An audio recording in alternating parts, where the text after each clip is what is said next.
Depuis les premières cités antiques jusqu'aux métropoles d'aujourd'hui, l'organisation de l'espace urbain n'a cessé d'évoluer au rythme des sociétés. Cette progression témoigne de choix politiques, techniques et culturels qui ont profondément marqué la forme de nos villes.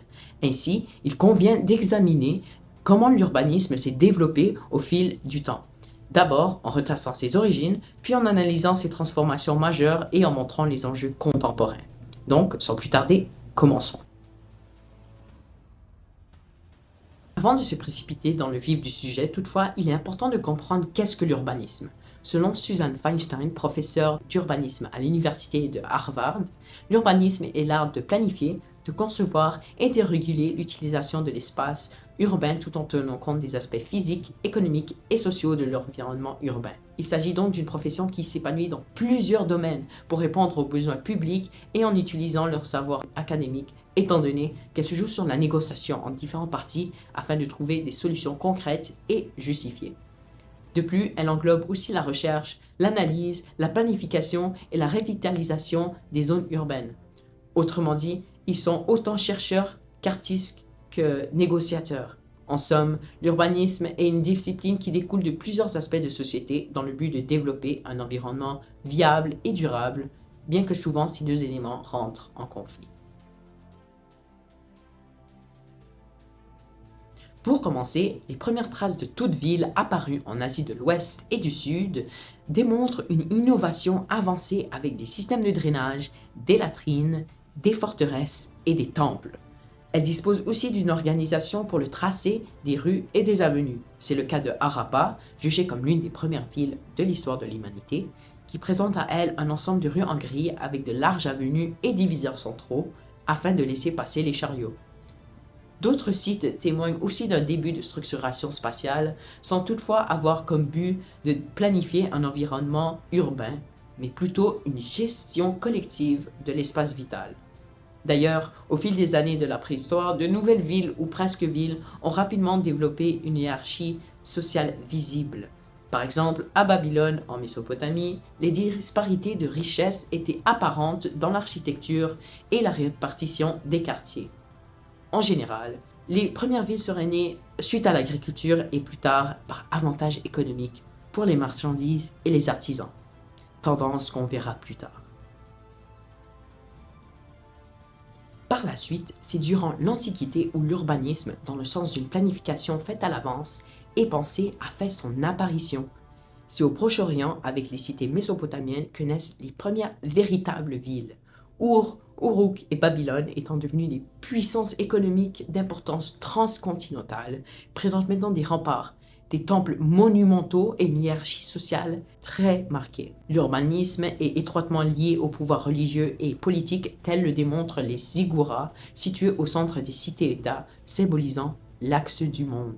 Saviez-vous qu'elles servaient aussi de plateforme en hauteur à utiliser lors des crues subites? En tout cas, en Égypte actuelle, l'urbanisme se construit autour du Nil et des besoins administratifs ou à Amarna, qui fait partie des premières villes exemplaires de structuration rigoureuse avec sa planification et sa liaison aux chantiers monumentaux. Rome, quant à elle, perfectionne les infrastructures urbaines comme les aqueducs, les égouts, les voies pavées, les forums et les thermes permettant une gestion fonctionnelle de la ville avec du divertissement pour la population. Dans le monde grec, il y a un affinement de la réflexion urbanistique. Lorsque Hippodamos de Milet, considéré comme l'un des premiers penseurs de l'urbanisme, propose au 5e siècle avant Jésus-Christ un plan orthogonal visant à organiser rationnellement les villes avec des zones dédiées aux activités politiques, économiques et religieuses. Ce fut un modèle d'urbanisme pour toute la Méditerranée à l'époque suivante. De ville en ville se succèdent des villes religieuses, impériales et marchandes dominées par une élite ambitieuse. Les agglomérations de l'époque regroupaient un lieu sacré comme une pyramide, une cathédrale, un lieu de commandement, des axes de circulation et une source d'alimentation pour la population. On remarque d'emblée que c'est en ville où les réalités sociales et politiques est la plus exposée. Effectivement, la structuration et l'architecture ne peuvent cacher ce qui sépare le peuple des plus aisés.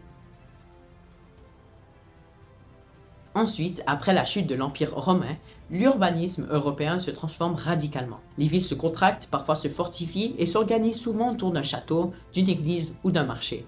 Malheureusement, les rues médiévales sont tortueuses. Elles ne s'adaptent ni à la topographie ni aux conditions sanitaires. Cependant, certaines fondations urbaines, comme les Bastides du sud-ouest de la France, témoignent d'un retour de la planification rationnelle. Place centrale, rue rectiligne et lots réguliers. Parallèlement, dans le monde islamique, des villes comme Bagdad ou Cordoue développent un urbanisme caractérisé par un réseau de rues hiérarchisées, des quartiers spécialisés et une grande attention portée à la relation entre l'espace privé et public. L'Asie de l'Est, à son tour, se remplit de villes autant marchandes que politiques. En Amérique, l'arrivée tardive des humains aurait ralenti la sédentarisation. Néanmoins, des villes comme Teotihuacan, l'actuelle ville de Mexico, démontrent une planification digne du temps des civilisations de l'Antiquité, avec des pyramides comme celles du Soleil et de la Lune. Tout comme ce continent, l'Afrique se voit développer des villes d'empire au sud et marchandes au Sahara. Pour continuer, les temps modernes ont impliqué l'augmentation des villes coloniales qui venaient avec un urbanisme démontrant autant le prestige que la domination. Le temps des villes ouvertes, autonomes et superpuissantes est désormais terminé. Pour être influente, une ville doit se trouver au cœur d'une puissante agglomération. C'est ainsi qu'avec la Renaissance que les planifications se dirigent vers le développement des États modernes où les plans de géométrie parfaite et d'organisation cohérente proposés par Léonard de Vinci et Philarète sont devenus des modèles à suivre pour la ville idéale. Soumis au service de l'esthétique, du contrôle social et de la mise en scène du pouvoir, l'urbanisme va vers l'avant et implémente les bases que l'on voit encore aujourd'hui. Les premières politiques concrètes de planification sont donc apportées pour des raisons de défense, de circulation et d'attraction. Cette période nous tourne aussi vers la création des villes-cœurs qui étaient à l'époque cœur de l'économie, de la culture et de la technologie. Amsterdam et plus tard Londres se présenteront comme les plus influents de l'époque.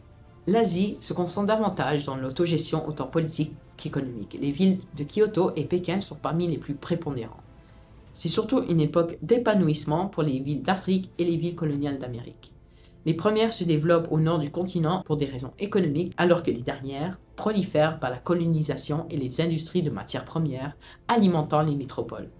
Le niveau d'urbanisation contient toujours des disparités selon les régions du monde. Enfin, l'époque contemporaine présente le plus de changements pour la planification urbaine. En effet, la révolution industrielle bouleverse profondément l'urbanisme à partir du XVIIe siècle. Les villes croissent rapidement, attirant une population ouvrière nombreuse. Les quartiers industriels surgissent, souvent insalubres et surpeuplés. Face à ces problèmes, de nouvelles théories et pratiques émergent formant l'urbanisme moderne. Les travaux d'Haussmann à Paris au XIXe siècle sont emblématiques de cette période. Percées de grandes avenues, de modernisation de réseaux, de création de parcs et une uniformisation architecturale. Parallèlement, des penseurs comme Ebenezer Howard proposent des alternatives, comme la cité-jardin, visant à concilier nature, logement et industrie. Les urbanistes tentent maintenant de développer des plans ayant un équilibre entre l'équité sociale, la circulation et l'efficacité du commerce. La décolonisation de l'Amérique a apporté une multitude de changements de mentalité pour la conception des villes, où l'étalement urbain ne fut pas restreint. Les régions africaines et asiatiques sont soumises aux métropoles européennes à leur tour. Au XXe siècle, l'urbanisme se professionnalise et se théorise. Le mouvement moderne, avec Le Corbusier comme figure centrale, prône des villes fonctionnelles, aérées, séparant les fonctions, l'habitation, le travail, la circulation et la récréation. Les grands ensembles et les villes nouvelles s'inspirent de ces idées, mais très vite des critiques apparaissent. Jane Jacobs défend une ville vivante, mixte et à l'échelle humaine, tandis que les urbanistes postmodernes valorisent la diversité et des formes et des usages. C'est donc au tour de l'Afrique et de l'Asie du Sud de se décoloniser en laissant la tâche urbanistique dans leurs mains. Le manque d'indemnisation des métropoles a énormément limité le développement des anciennes colonies, générant une néocolonisation. Les services d'urbanisme ne sont pas privilégiés. Mais qu'elles soient rudimentaires, les villes s'organisent peu à peu à leur manière. Aujourd'hui, l'urbanisme doit répondre à des défis globaux. Changement climatique, mobilité durable, inclusion sociale, transition énergétique. Les villes intelligentes intègrent les technologies numériques tandis que la planification participative implique davantage les citoyens. Les approches contemporaines visent des villes résilientes, compactes, mixtes et écologiques, réinventant tout l'urbanisme autour du bien-être des habitants et de la préservation de l'environnement. Pour conclure, l'urbanisme est l'art d'organiser un territoire tenant compte de plusieurs contraintes sociétales et du bien-être des résidents. Ces derniers se sont longtemps battus pour obtenir les droits leur offrant ce service fondamental. Cependant, de nos jours, il y a toujours des populations qui souffrent des lacunes des politiques de leur État.